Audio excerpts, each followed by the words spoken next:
All right, thank you. For those of you who haven't run across eAdventist before, it's the church membership software that's used all across North America.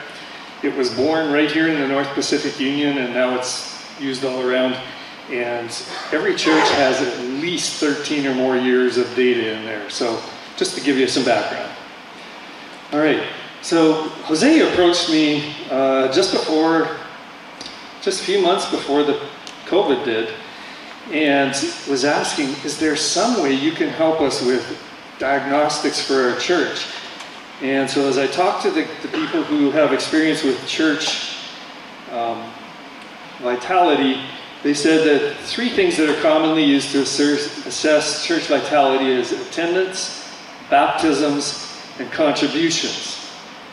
It's kind of like height, weight, blood pressure, pulse that you get taken at the doctor. It doesn't tell you everything, but they're great signals that there might be a problem or that things are going well. So we have all the baptisms for every church in North America going back at least 13 years. And in the North Pacific Union here, we've got them right back to 2000. Attendance. We've got a growing number of churches recording attendance on a regular basis. The North Pacific has done that more than any union. We've got 9 years where we've actually done a fairly rigorous study here. And that's where Jose was mentioning, we found that the lowest conferences in their lowest year, about 40% of the membership in attendance.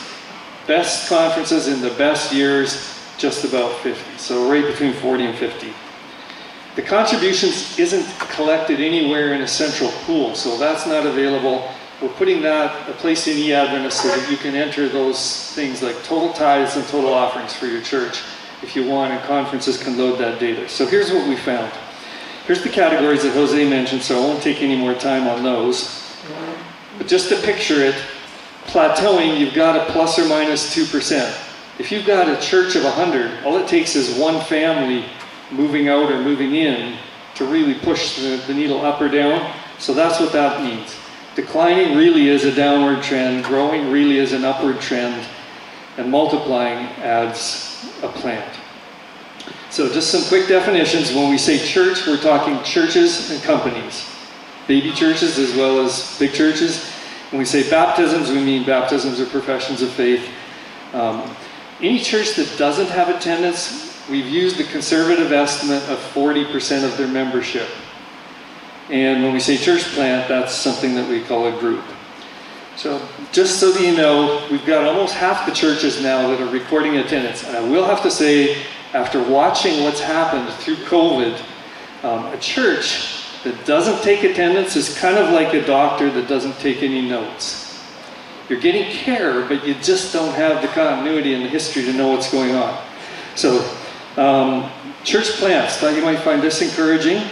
Over the last 5 years, the churches that have been planted, the ones that are still groups are blue, the ones that have graduated to company status are yellow, the ones that have graduated to church status are green. So there's growth in these church plants. It's only within a year or two that a lot of them are hitting company status. Any guess about the size of our church? I was a little surprised about this. We looked all across the division, so all the way from companies to churches. The mean church size is 187. As a geek, I feel like I should explain some of the mathematical terms to you here. No. So mean is we add them all up, we divide by the number. There might be no church that's 184, but it's the mathematical center. Median, we line them all up from smallest to largest, and we take the one in the center. So what that means is across North America, half of our churches and companies are smaller than 106, and half are bigger. And to help you picture that, on the left, the blue are the half that are smaller, the green are the half that are larger. 10% of our members are in those smaller churches. And that makes sense, right? The larger ones are large. And so that just kind of gives you a feel for the shape of our congregations all the way across the countries. And I discovered, looking back to 2010, that really hasn't changed.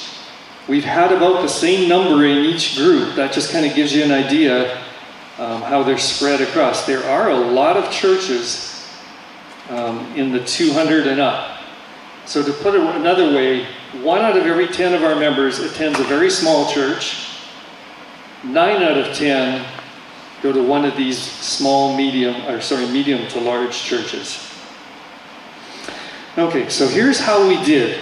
We applied baptisms and attendance. Jose mentioned age and natural church development. Those are clues. They're not anything that we used. So in 2017, about half of the churches in North America fell into the declining category, and about one third were in the growing category. So about a sixth in plateauing. And it turns out multiplying is a higher bar than some people might have expected. 33 churches made it in 2017. So here's 2017, 18, 19, boom. Not surprising, when you can't have church service, your attendance drops off rather precipitously. And when you have to space things out and only some people come, take this as a good sign. This means your blood pressure meter is telling you the truth. If this didn't drop, we wouldn't know that we had a problem. Our church is closed and everything looks normal. The churches that have been taking attendance are going to be able to track their recovery, whereas a church that hasn't taken attendance, you'll kind of be going by the feel, right? All right, so this is the NAD.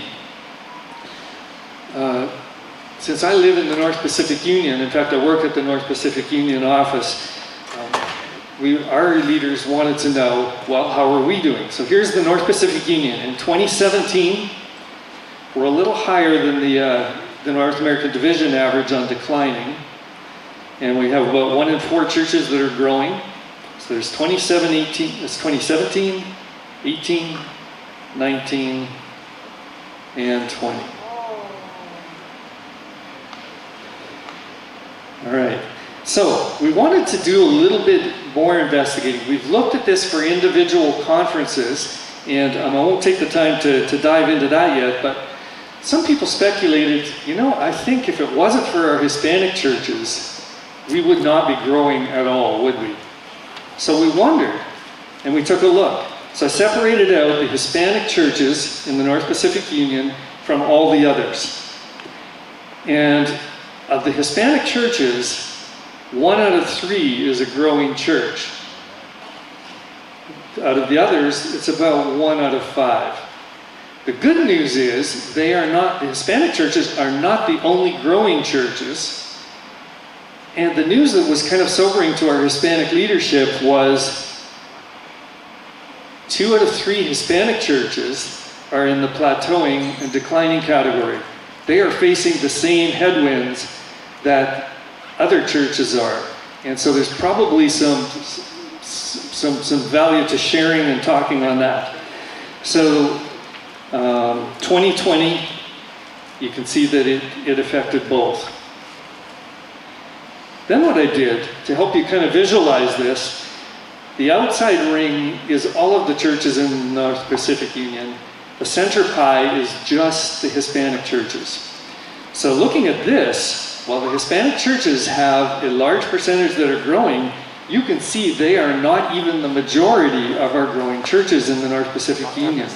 We have a lot of other churches that are in the growing category. Something that surprised quite a few people, even leaders, that see this information regularly. And you can see that, again, the same thing applies in all those categories. We decided to look across the division and see how that went. And you can see almost half of the Hispanic churches across the division are in the growing category. But half of them are also struggling with the challenges of plateauing and declining. Most of our multiplying churches did come from the Hispanic church plants. And of course in 2020, it hit everybody. And here's that same pie. Across North America, the Hispanic churches are a significant component of our growth, but there are a lot of other healthy churches. Here's the other thing we found that was interesting. We've been looking at one-year snapshots, right, for this. So here's the North American division pre-pandemic, so that we at least get some semblance of normal, whatever normal was. When we look at 2 years in a row, the number of churches that hit multiplying 2 years in a row, it declined pretty rapidly. The other thing was the declining churches also shrunk. So what we're finding is our churches seem to kind of hover between a declining and a plateauing, or a growing and a plateauing. And one of the speculations is a lot of our churches, we have kind of a 2-year cycle of things that we do for evangelism, so that may contribute to it. When we did 3 years in a row, it really, really shrunk. So whatever we do, Jose might be getting his 17,000 to 19,000 steps this year. He might find that hard to do for 3 years in a row. That takes some real perseverance, and sometimes it's got things beyond your control. Here's something I thought you might find interesting. I spread each of the categories across the sizes of churches. So those tallest bars you see are the small churches, from 1 to 20, 21 to 99, and 100 to 199. In those small churches, you notice that every band has an almost equal declining, plateauing, and growing. The small churches seem to really struggle with declining. So we'll need to do some more looking, and it may even be hard to determine from up here, but are they declining because they're struggling because they're small, or are they small because they're declining? In a lot of cases, as we've looked, sometimes it's the result of the population you live in.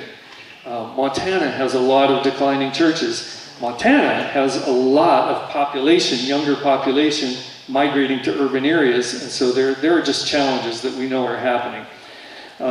So here's the churches up to 900. And interestingly enough, our large churches, again, are across the spectrum, growing, plateauing, and declining.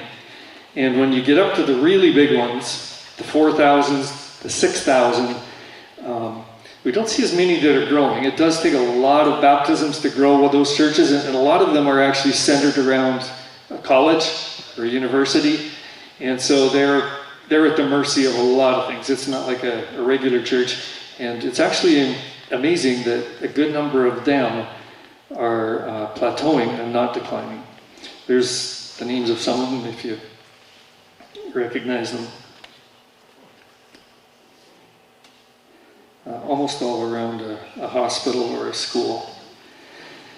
Okay, a couple other things that I want to share with you.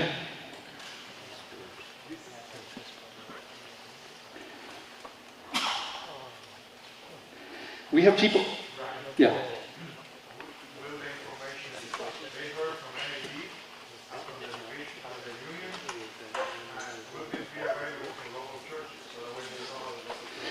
Yes. We're building this into eAdventist, and I've got most of the back end done. The front end isn't quite finished. So those of you who are conference leaders, if you would like this information for your conference, I will send you the division slides, your union, your conference, and I will send you a spreadsheet that lists all of your churches and the category they were in. Those of you who are at churches, pastors and leaders, we can let you see, we can show you yours, and it will be available in eAdventist. It's not meant to be an ESPN scoreboard, leaderboard. It is a diagnostic, so HIPAA type rules will apply.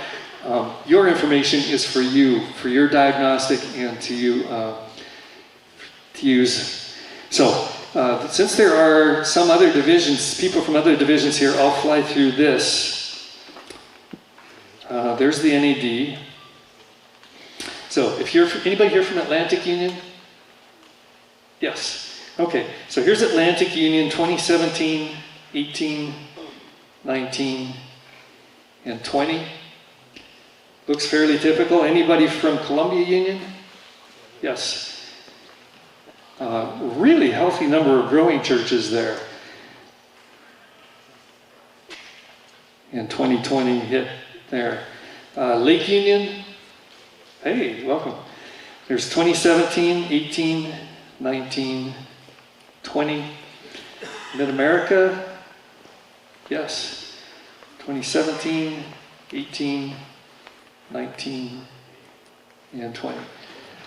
Your declining area looks a lot like North Pacific Union, and we see that where there's large rural areas, there's a lot of small churches, and a lot of the small churches, as people are moving to larger areas, you've got some really healthy churches in your urban area, but your rural areas are shrinking.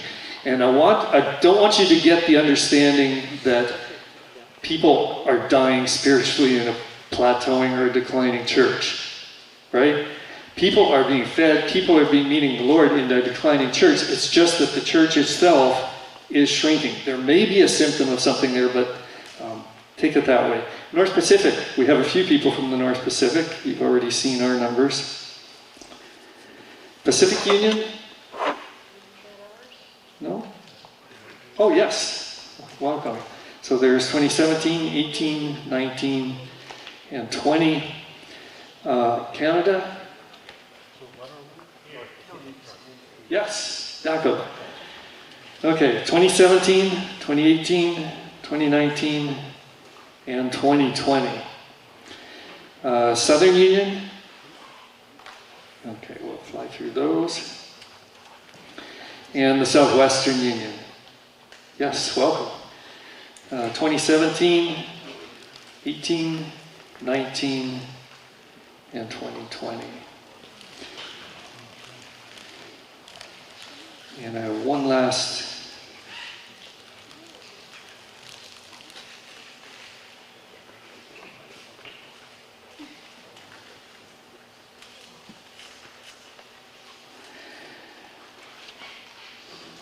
When I look at this picture, the first thing that hit me was, wow, that was definitely not taken in the last year and a half.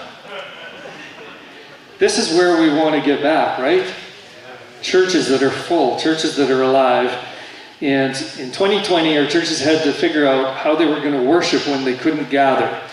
And I wanted you to know that in addition to all the Zoom, YouTube Live, Facebook Live, Adventist Giving and eAdventist turned out to be very strong tools. Adventist Giving allowed us to pass the plate. eAdventist, whether you know it or not, in addition to being the membership tool, it also has an email list and a text messaging list. And we released the text messaging. It was in beta testing. When the lockdowns came, we said, oh, everybody needs it. And so it's available to your church at no cost. So if you need a text messaging list, and it piggybacks off of your member list. So email, text messaging. Just to give you an idea how that's taken off, the green line is the text messaging. As the pandemic hit, the email volume took off, but text messaging has turned out to be by far the best way to get in touch with your members. Originally it was sending the Zoom link. Now that people are still meeting, it's still a great way to say, hey, join us tomorrow. This is what's happening. If you didn't know already, eAdventist, we just launched an app for members, a mobile-friendly app. Your church can use this. And in the initial version, it's an online church directory. There'll be increasingly tools that you can use for elders, for deacons, for different leaders, and for small groups to coordinate. Okay, so here's the numbers for growth. You can see, you don't have to be a data scientist to see that baptisms are getting harder to get as time goes on. We definitely fell off a cliff in 2020. The good news is, 2021, that's the first 3 quarters, we're coming back. I don't know if we'll be all the way back, but we're getting closer. And our net growth, so this is plus and minus taken into account, we're already just slightly in the black for this year overall. I told you about church size. This is kind of the way our churches look. We've got some very large ones and a lot of small ones. And there's the explanation of mean and median. You saw that before. Here's the distribution. And here's the last part I thought you might find interesting. I hear and read a lot of things about the age of members. We're graying. Some people say the average age in North America is 58. Some say 62, over 50. The problem is almost all of these are based on samples, right? That's like I sit down with 3 people in this room, ask them a question, and then tell you what the whole room is like. The trick is to pick the right 3 people, right? That's what they're doing. Most of the studies, they're being done well for studies, but every study is at the mercy of who they pick. And the way the studies have been done in the past, as I've contacted some of the people who have done it, they're also at the mercy of who decides to answer. And I have a feeling that it's some smaller churches that have chosen to answer, and possibly largely English-speaking churches that chose to answer. So it's a challenge everybody has when they're doing surveys. Fortunately, in eAdventist, we have birth dates recorded for 70% of the members. That's a large sample. Now, statistically speaking, that's what they call an accidental sample. They just happen to have numbers there. But we can still say something useful. So for the 30% that we don't know about, we're going to make the simplest possible assumption. We'll assume that they're pretty much the same spread as everybody else. So here's the way the ages break out across North America. We have fairly even representation from 20s, 30s, 40s, 50s, and 60s. And you can pretty much guess by dropping a line down the middle what the median age is. It's not 50, it's 48 right now. It's going up between 4 and 5 months every year. The country is going up by 2 and 3 months every year, so we're aging just a little ahead of the country. And just to give you perspective on this, the median age in Canada is 41. Median age in the United States as of last year was 38.4. However, that includes a lot of people who are under the age of 10, and we don't generally baptize a lot of people under the age of 10. So if you want a fairer comparison, take out 13% of the population, and it brings the median age, it's hard to nail it precisely, but it's closer to 42 or 43. So we're not as far over the median age as you would think. Now this is membership, this is not necessarily attendance. So as kids that get baptized move on and don't come back right away, just to give it a little bit of reality there. So as you discover the challenge of multiply, and you discover what we have for church vitality, our sincere hope is that this is what it's going to bring in your church. We want you to thrive. It's not just Kaiser Permanente's slogan. We want to thrive here and help our communities thrive.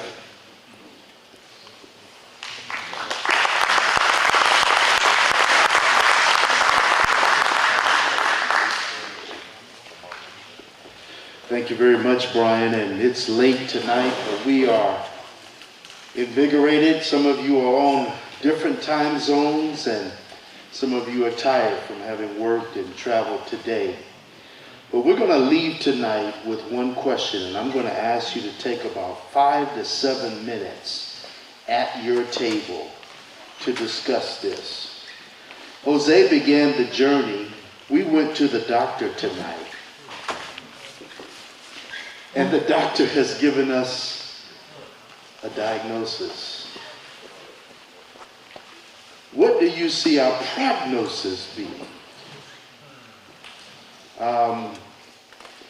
And what do these numbers mean in light of your local church? So here's the question. What can you do to help begin to turn the corner of a church that may be plateauing or dying? After seeing what we saw, hearing what we heard, let's just dialogue and iron sharpen iron at the table for a moment. What did you hear that spurred you to say, we need to do something different? And what could that be? Let's take a few minutes at your table. We're not going to be long. I may call on a couple of you to just share what you discovered at your table before we close. Can we do that right now? Thank you.